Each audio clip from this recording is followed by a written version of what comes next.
लिखित जो प्रोजेक्ट अच्छी पुरी कोरापुट ये गोटे लंग वे सब लंग वे ये जर्नी चलो आउ ट्रेन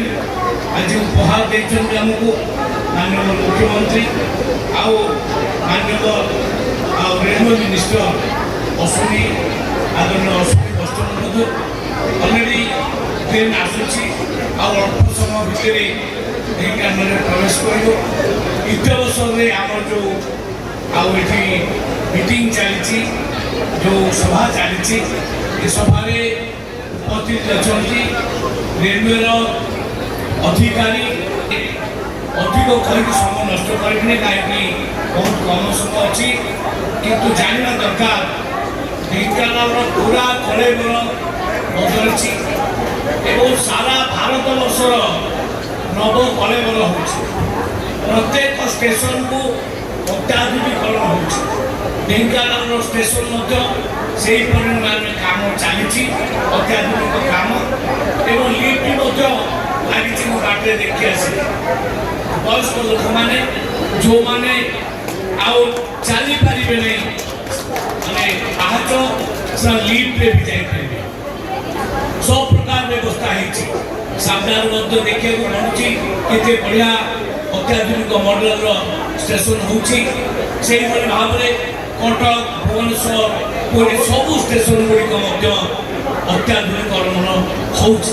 कारण होमर यशस्वी प्रधानमंत्री नरेंद्र मोदी अमल भारत वर्षर सब जिनसर मॉडर्नाइजेशन चली सब पुनर्निर्माण चली पार्लियामेंट नुआ पार्लियामेंट तैयारी आपण मैंने देखते नुआ नुआ कंस्ट्रक्शन सब चली सारा ओडिशार सारा भारत वर्षर जिते स्टेशन सब नवीकरण कर आगुरी बजेट बहुत कम था ओडिशा रेलवे बहुत अधिक बजेट आस 10,000 कोटी टंकार ऊर्ध्व टंका एथरक बजेट आसूँ नुआ नुआ रेलवे लाइन सब डिक्लेयर कर सौभाग्य पुरी कोरापुट